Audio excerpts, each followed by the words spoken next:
মরা ছেলে নিয়ে কোলে করে বাবা আমি হইয়া ছেলের লাশ কোলে করিয়ে নিয়ে আসি। আল্লাহ,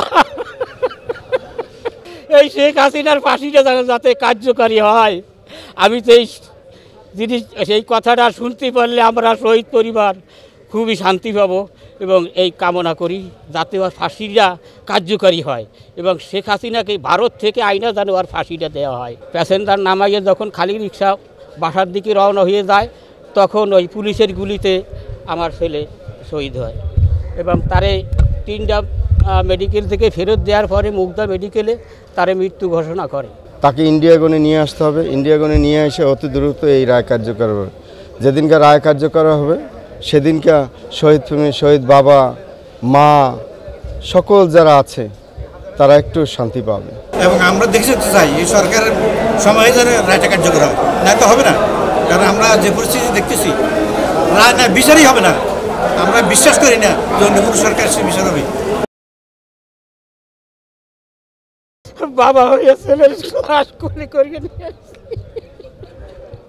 আজ আমি আইছি আন্তর্জাতিক টার্মিনালে যে এই শেখ হাসিনার ফাঁসির রায়টা কার্যকারী হয় এবং ফাঁসির রায়টা হয় এইটা আমি দেখতে আইছি।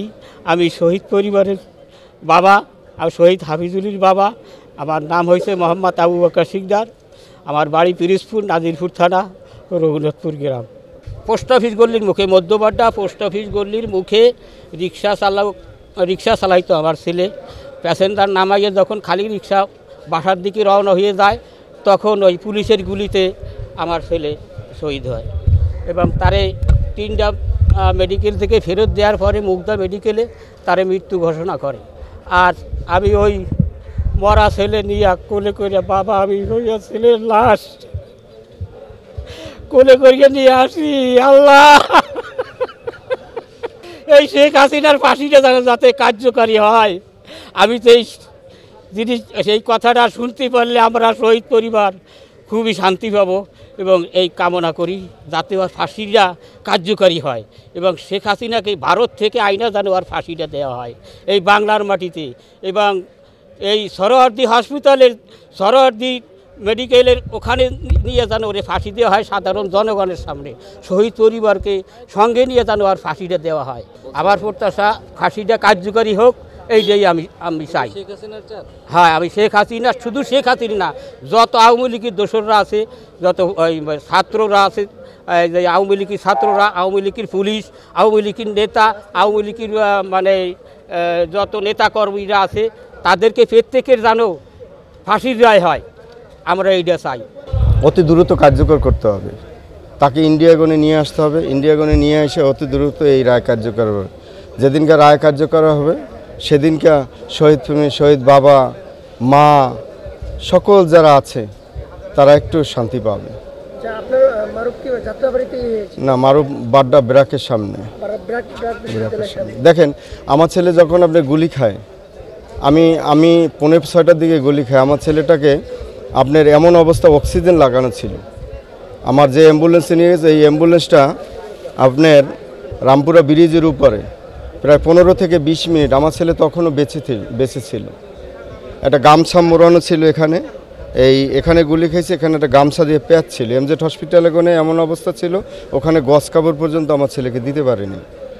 সেই গামছাটা পুলিশ দেখতেছে, পুলিশ বিশ্বাস করতেছে না অ্যাম্বুলেন্সে রামপুরা ব্রিজের উপরে যে না, এ গুলি খায়নি। তখন রাইফেলের বার দিয়ে আমার ছেলের ওই ক্ষত স্থানটা দেখতেছে যে আসলেই কি গুলি খাইছে কিনা। সেই সন্তানরে নিয়ে যায় ঢাকা মেডিকেল। যদি আমার মনে হয় যদি ওই সময় যদি ওই টাইমটা লস না হইতো, আমার ছেলেটাকে বাঁচানো যেত। তো এইভাবে আমার ছেলেকে মারা হয়েছে। তার সেই ঐতিহাসিকরা আজকে নিয়ে যাবো ভাই। ওর মা লাইভ চেয়ে রয়েছে যে আমার ছেলের একটা রায় পাবো আজকে, হত্যার বিচার, সকল শহীদের হত্যার বিচার আজকে আমরা এখানে নিয়ে যেতে পারবো। বিচার নাই, সংস্কার নাই, সব জুলাই সনদ নাই, কোনো কিছুর কথাই বলে না। এরা বিচার করবে, কেউ কেউ বলে ওরা মানে সংসদে গিয়ে বিচার করবে। আমার ছেলে তামানুল মিল্লাত মাদ্রাসা। আপনি কি চাচ্ছেন যে এই সরকারের রায় কার্যকর করতে? আমি চাই এই সরকারের, এবং আমরা দেখতে চাই এই সরকারের সময় যেন রায়টা কার্যকর হয়, না তো হবে না। কারণ আমরা যে পরিস্থিতি দেখতেছি রায় না বিচারই হবে না, আমরা বিশ্বাস করি না যে অন্য কোনো সরকার সে বিচার হবে। আমরা চাই এই সরকার রায় কার্যকর হোক এবং প্রকাশ্যে হোক, এবং প্রত্যেকটি পরিবারের তাদের এই খুনিদের পরিবারের জন্য আমাদের কান্নার রূপ তাদের।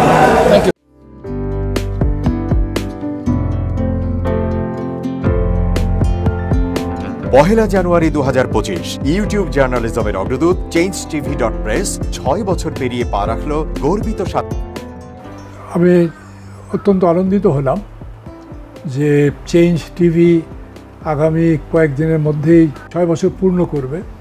আর হাঁটি হাঁটি পা পা করে চলা শুরু করে এখন সে বেশ দৌড়াদৌড়ি করছে বলা যেতে পারে।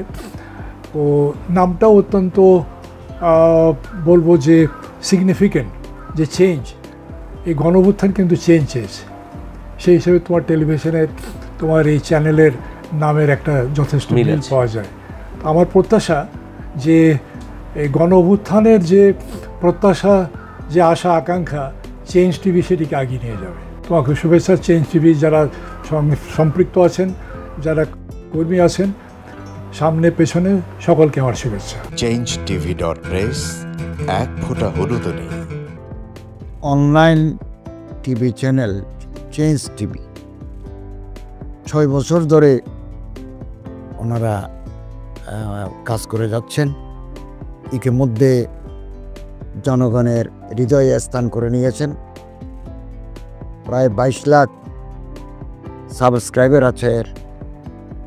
আর যে কোনো অনুষ্ঠান 10 লাখের মতো মানুষ এটা প্রতিদিন মানুষ দেখে থাকে। আমিও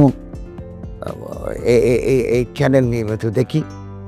তো চেঞ্জ টিভির পক্ষে আমির মোমিনুল মানিক সাহেবের উপস্থাপনা, প্রশ্নের ধরন, এগুলো জনগণ দেখতে চায়, শুনতে চায়।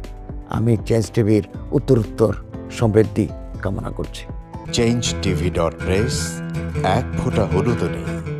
চেঞ্জ টিভি, তো আমি তাদেরকে আমার অসংখ্য শুভেচ্ছা জানাচ্ছি, কারণ তারা যে ভূমিকা রেখেছে এই সময়, একটা কঠিন সময় ছিল, সেটাতে যেমন ভূমিকা রেখেছে, এমনকি 5ই আগস্টের পরে নতুন বাংলাদেশেও তারা তাদের সেই তীক্ষ্ণ একটা সমালোচনামূলক এবং যেটাকে আমি গঠনমূলক বলব সেরকম একটা ভূমিকা রাখছেন। তো সেক্ষেত্রে আমরা মনে করি যে এই ভূমিকা আমাদের দরকার, আমরা চাই এটা থাকুক এবং আরও যেন সমৃদ্ধ হয়। নতুন বাংলাদেশ নির্মাণে আমরা চাই যে চেঞ্জ টিভি যে সমালোচনাগুলো করছে বা যেগুলো আমরা তুলে ধরছেন, সেটা এমন করে করবেন যেন আমরা সেখান থেকে শিখতে পারি এবং সবাই মিলে যেন আমরা নতুন বাংলাদেশকে সত্যিকার অর্থে বৈষম্য বিহীন একটা সমাজ গড়ে তুলতে পারি,